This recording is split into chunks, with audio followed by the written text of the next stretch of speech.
Muy buenas a todos, el Rapsoda Blaugrana al habla. ¡Milagro! ¡Milagro! ¡Xavier Bosch! ¡Sí! ¡Xavier Bosch!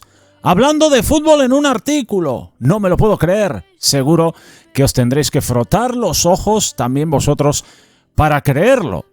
Xavier Bosch ha hecho un artículo, esta vez sí, interesante, muy interesante me atrevería a decir, hablando de fútbol. Hablando en concreto de un futbolista que es ahora mismo muy importante. Ya lo he dicho en reiteradas ocasiones, en los últimos encuentros, ahora mismo la figura de Andreas Christensen es absolutamente fundamental en el Fútbol Club Barcelona.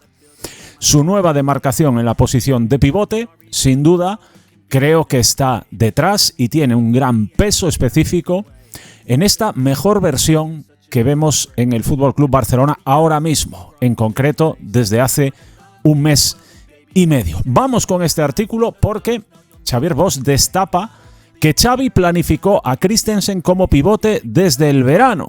Coño, por fin un artículo interesante, joder. Un artículo de fútbol, un artículo que considero pues de relevancia, joder, de relevancia. Así da gusto, hombre, así da gusto. Por una vez, hombre, por una vez. Un artículo interesante por parte de Xavier Bosch, creo que es el único me atrevería a decir. Bueno, vamos a ver lo que dice y también quiero hablar al respecto porque lógicamente Andreas Christensen merece un vídeo aparte porque, insisto, está siendo muy importante. Andreas Christensen se resintió de sus molestias en el tendón de Aquiles en el calentamiento y causó baja ante el Atlético de Madrid. Bien, también cabe resaltar, quiero señalar que el seleccionador de Dinamarca, con buen criterio, prescindió de Andreas Christensen en la concentración de la selección, en estos dos partidos amistosos que tiene, no me acuerdo ahora si es contra Islas Feroe y otro, y lógicamente, ¿no? El seleccionador danés admitió que Christensen es un jugador vital y que no piensa arriesgarle con las molestias que padece, unas molestias que parece que vienen de lejos, que sin ser importantes sí que, bueno, se tiene miedo a una potencial lesión latente debido a las mismas. Ojalá, porque considero que es fundamental pues que no se lesione, ¿no? Ahora mismo el concurso de este futbolista creo que es imprescindible. Iba a jugar en el pivote contra el Atlético de Madrid junto a Sergi Roberto. Lesionados Frenkie de Jong, Pedri y Gavi, Xavi no tuvo más opción que poner a Fermín en la media punta y retrasar a Gundogan al campo base. El Barça salió airoso sin Christensen por delante de la defensa, el sitio que había ocupado en los 8 últimos encuentros. Xavi, tras 33 partidos, pudo disponer del danés en el puesto que pensaba utilizarle desde la pretemporada. Esto es algo que no sabíamos. Entonces, la plantilla tenía 4 centrales: Jules Koundé, Ronald Araujo, Eric García y el recién incorporado Íñigo Martínez. Con todos a disposición, Christensen aparecía en la pizarra en uno de los puestos del doble pivote, bien con Frenkie de Jong o bien con Oriol Romeu. El invento se fue al traste en el último día del mercado de verano. Para incorporar a un lateral derecho, aunque fuese como cedido, tenía que salir alguien debido al fair play financiero. Eric tenía buen cartel en Girona, le apetecía el reto y, con su marcha, Xavi ganó un carrilero como Cancelo, pero perdió al mediocentro reconvertido como Christensen. Era su fórmula imaginativa para paliar la no incorporación de su prioridad de verano, Zubimendi.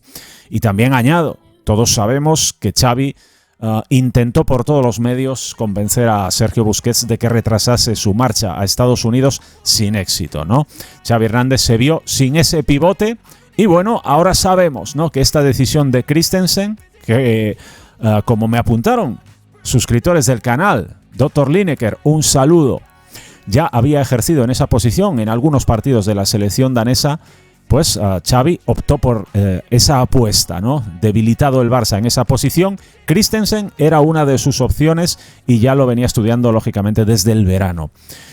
Además, las lesiones de Araujo y Jules Koundé y las continuas bajas de Íñigo obligaron a mantener a Christensen como central titular. Bueno, por desgracia esto fue así. Íñigo Martínez llegó lesionado al Barça, se fueron sucediendo las lesiones de Jules Koundé, lesiones de Ronald Araujo. Nuevamente, después de reaparecer, Íñigo Martínez se volvió a lesionar en un par de ocasiones. Estuvimos siempre cojos en muchas posiciones. Además, tampoco podíamos poner a Cancelo porque se lesionó Alejandro Balde, se lesionó Marcos Alonso. En definitiva, no había manera de probar a Andreas Christensen en esa posición. Ya con todos los stoppers disponibles y con la bendita eclosión de Cubarsí, esto ha sido clave, lógicamente, esa aparición de Cubarsí relega al banquillo a cualquier central del equipo, ¿no? Y bueno, ha sido importantísimo. Con esa eclosión de Cubarsí, finalmente Xavi ha podido dar equilibrio al equipo adelantando al danés. Debutó en la posición en Vitoria cuando Xavi ya había anunciado su dimisión diferida, por H o por B, demasiado tarde. Bueno, más bien por desgracia, demasiado tarde. Porque estamos pudiendo comprobar, el artículo termina aquí, pero estamos pudiendo comprobar que esta decisión ha sido acertadísima. Andreas Christensen es ahora un jugador importantísimo, porque ha dotado al equipo de competitividad, ¿no?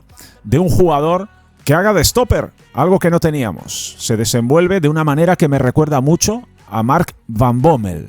Sin ser un pivote al uso, bueno, pues sí tiene la inteligencia táctica y la calidad, pues para jugar con bastante éxito en esa posición, y ahora mismo el Barça se está beneficiando de ello, ¿no?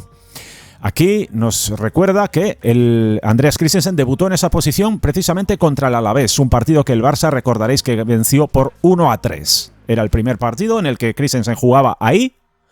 Y bueno, el Barça, recordemos que hizo un bastante buen partido contra el Alavés. El siguiente encuentro fue contra el Granada, ese sorprendente empate a 3, ¿no? En plena adaptación de Christensen a la posición.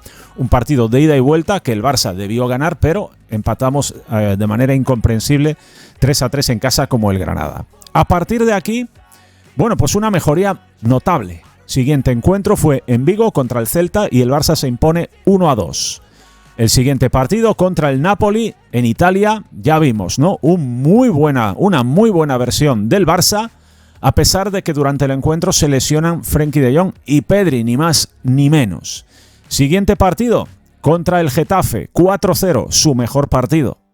Un encuentro en el que además, bueno, pues vimos cómo adaptaba nuevas virtudes a su juego en esa posición, como fue esa gran asistencia incorporándose al ataque y metiendo un centro maravilloso, ¿no? Muchos lo recordaréis, esa gran victoria del Barça por 4-0 contra el Getafe.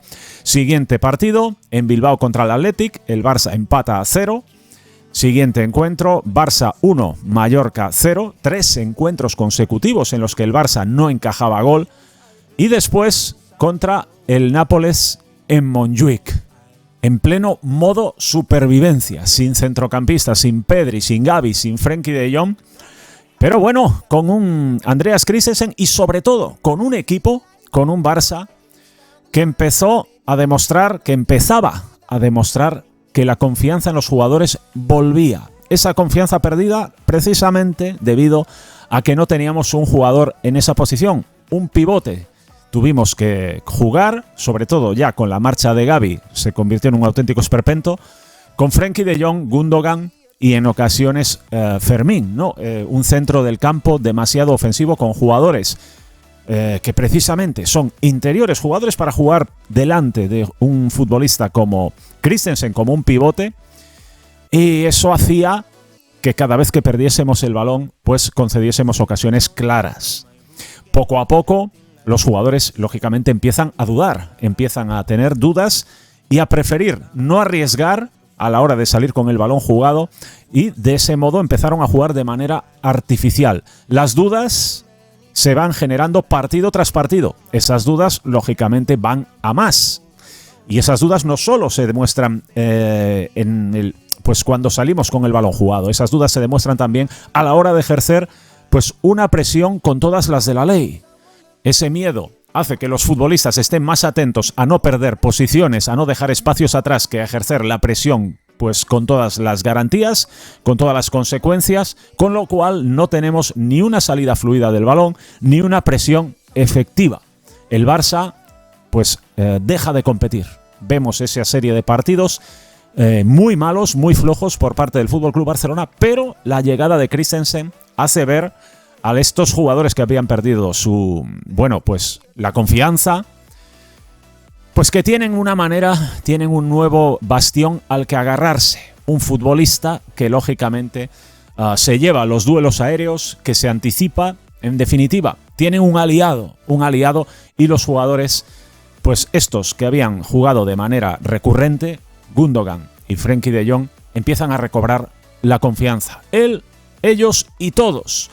Vemos precisamente, ¿no?, como los jugadores no habituales, los venidos de la cantera, esos que todavía tenían la confianza plena, eran los más destacados, sin duda, precisamente por eso, ¿no?